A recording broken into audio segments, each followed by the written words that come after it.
কল ইতিমধ্যে তোমালোকৰ গুণোৎসৱ পৰ্যায় 1 সমাপ্ত হৈছে আৰু পৰ্যায় 1ত আহা আমি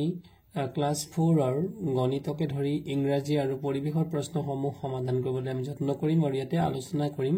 আৰু যি সকলৰ পৰীক্ষা তোমালোকে দিছা তোমালোকক শুভেচ্ছা জ্ঞাপন কৰিছো আৰু যি সকলে পৰীক্ষা দিবলৈ ওলাবা তোমালোককো পৰীক্ষা ভাল হওক বুলি আমি শুভেচ্ছা জ্ঞাপন কৰিছো এতিয়া আমি যদি অংকৰ প্ৰশ্নটোলৈ যাওঁ অংকৰ প্ৰশ্ন যোৱাৰ আগত যদি তোমালোকে মোৰ চেনেলটোত নতুনকৈ আহিছা তেতিয়া হলে এটা সাবস্ক্ৰাইব কৰি দিবা আৰু ভিডিঅটো ভাল লাগিলে লাইক কৰি দিবা এতিয়া আহাচোন আমি ভিডিঅটোত আমি প্ৰথম গণিতৰ প্ৰশ্নসমূহ আলোচনা কৰো এটা প্ৰথম প্ৰশ্নটো দিয়া আছিল 675 সংখ্যাটোৰ বিস্তৃত ৰূপটো কি 675 ৰ বিস্তৃত ৰূপ যদি আমি লিখিবলৈ যাওঁ গতিকে ছাত্ৰ-ছাত্ৰীসকল প্ৰথমতে আছিল 6 তাৰ পিছত আছিল 7 তাৰ পিছত আছিল 5 গতিকে 6 ৰ পিছত আমি যদি চাওঁ কেইটা অংক আছে এটা দুটা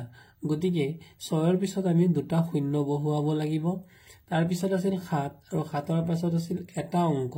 গতিকে 7 ৰ পিছত এটা শূন্য বহুৱাব লাগিব আৰু তাৰ পিছত আছিল সদৌ শেষত 5 গতিকে 5 ৰ শেষত কোনো আমি শূন্য বহুৱাব নালাগে গতিকে শুদ্ধ উত্তৰটো আমাৰ হ'ব অপচন নম্বৰ বি 700তকৈ 1 কম হলে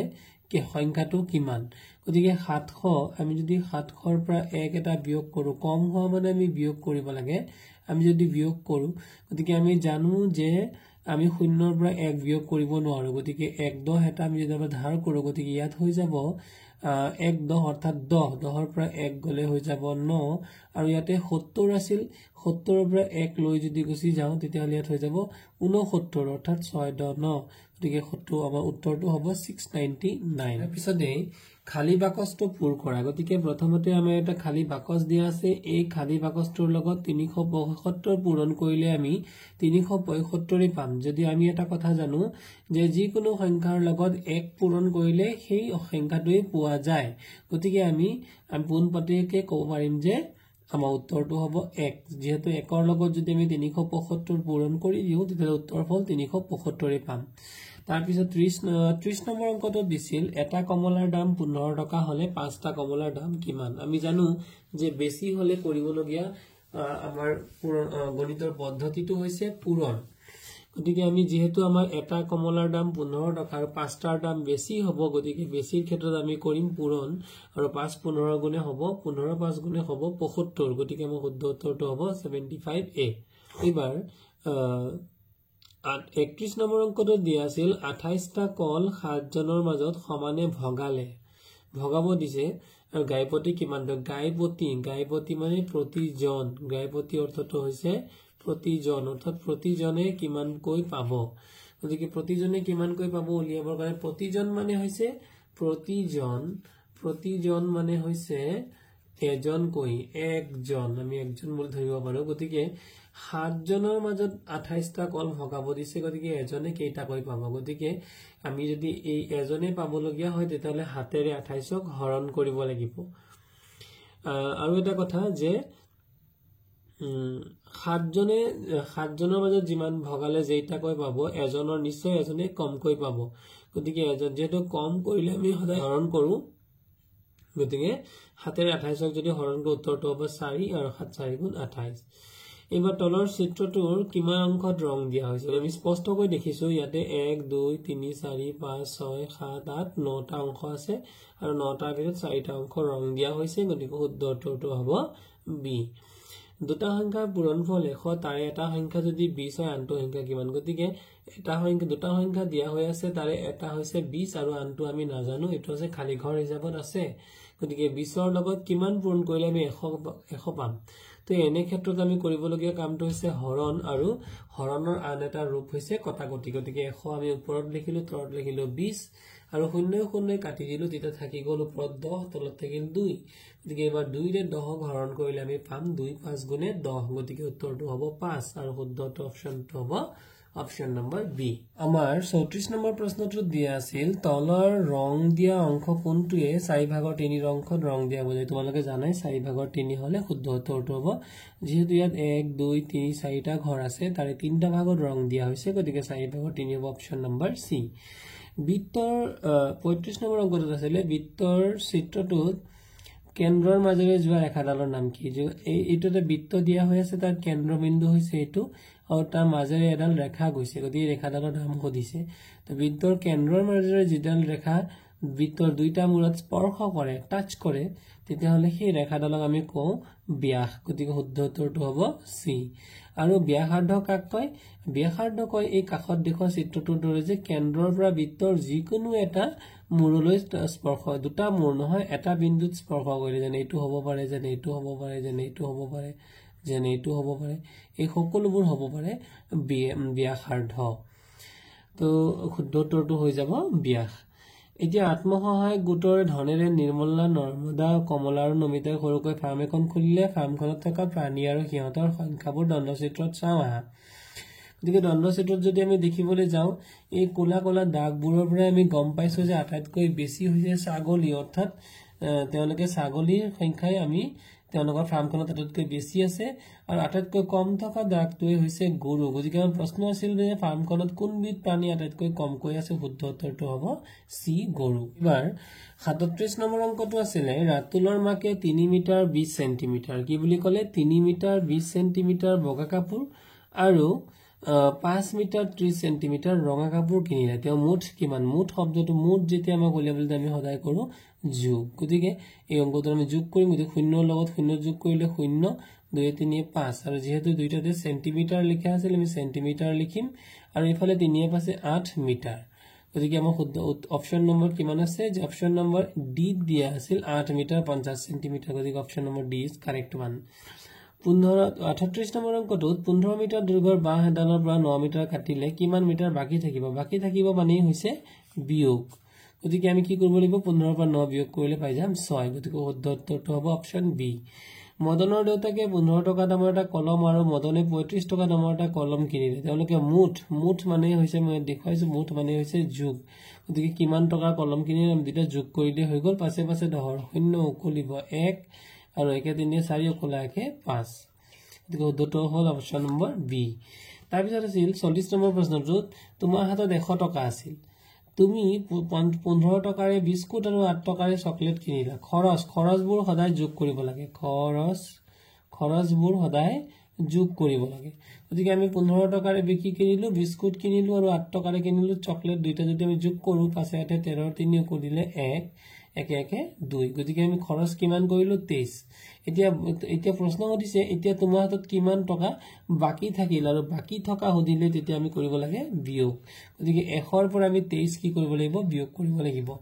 এবাৰ 0 ৰ পৰা 3 যেহেতু নাযাব গতিকে আমি কি কৰিব লাগিব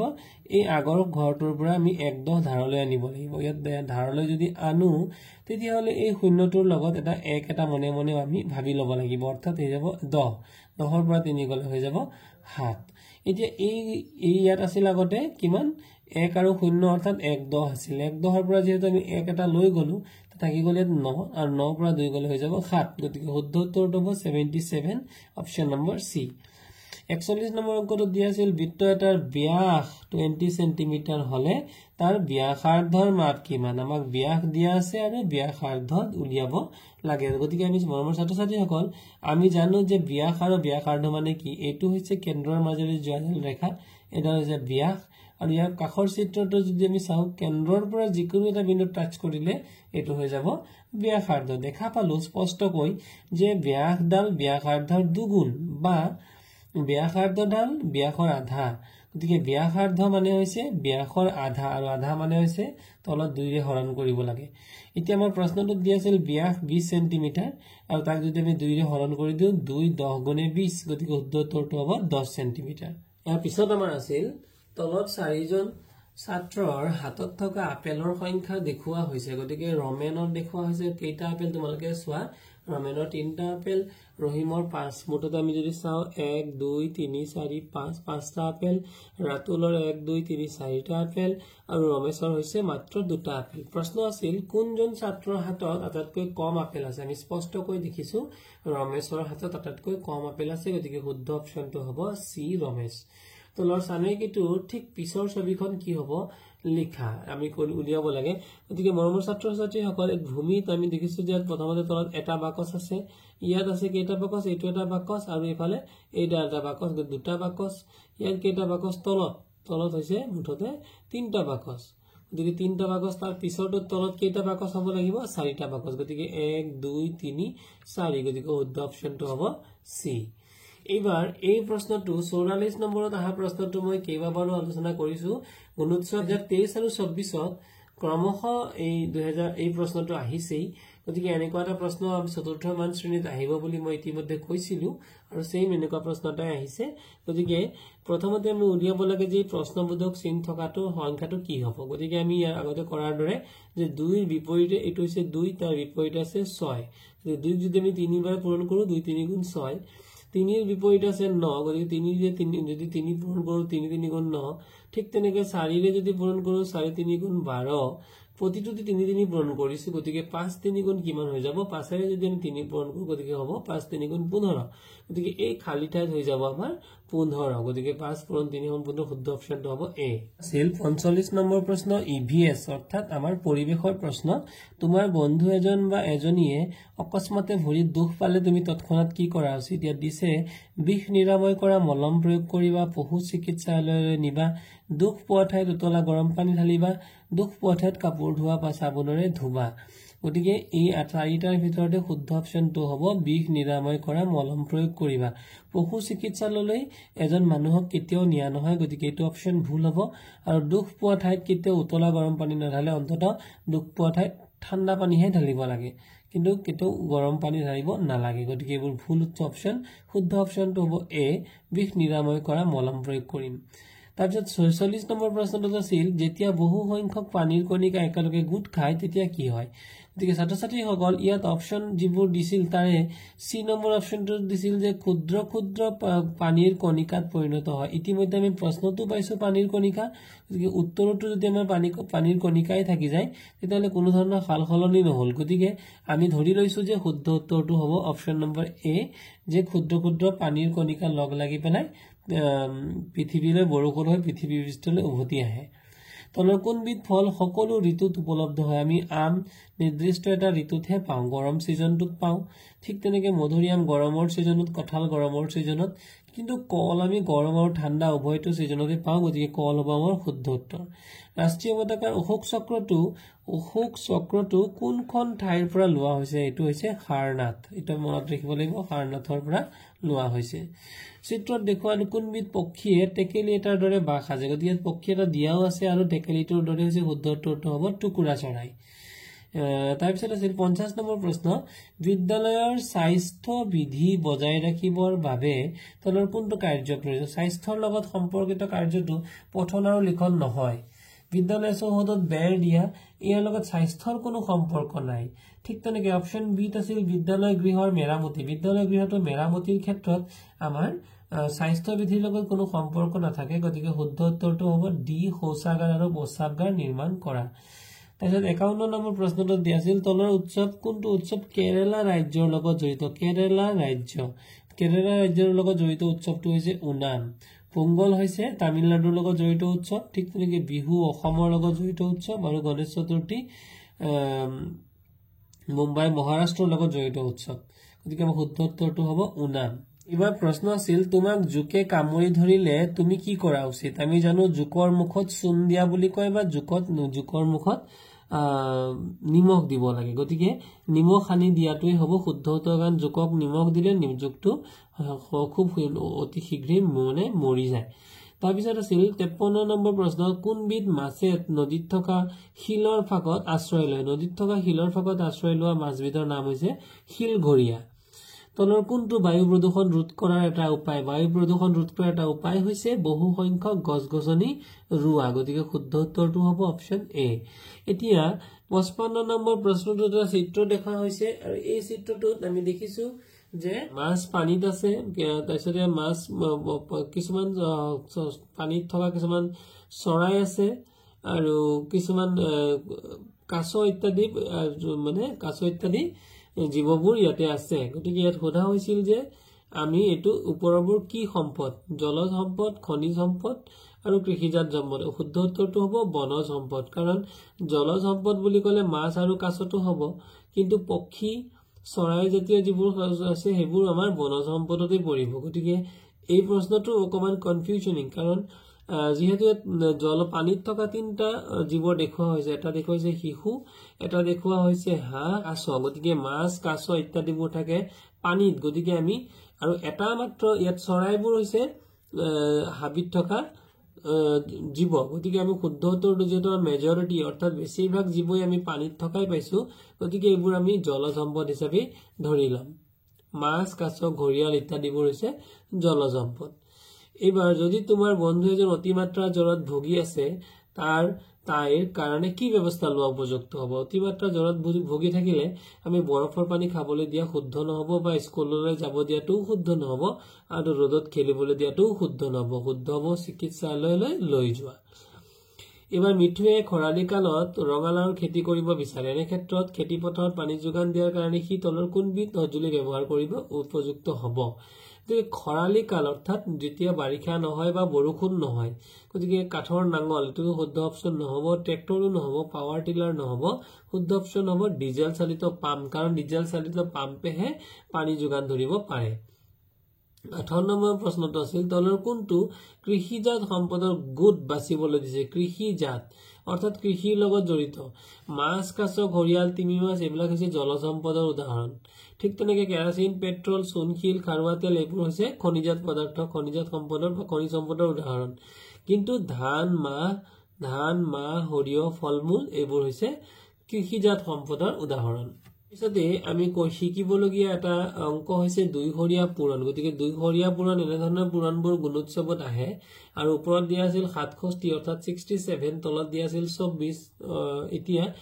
আমি যদি চাবলৈ যাওঁ এইটো হৈছে এককৰ ঘৰ এইটো হৈছে একক আৰু ইয়াৰ পিছৰটো হৈছে দহকৰ ঘৰ গতিকে 24ৰ ক্ষেত্ৰতো এইটো হৈছে প্ৰথমটো হৈছে একক আমি যদি এনেদৰে মাজত এডাল আঁচ টানো তেতিয়াহলে এইটো হৈছে একক আৰু এইটো হৈছে একক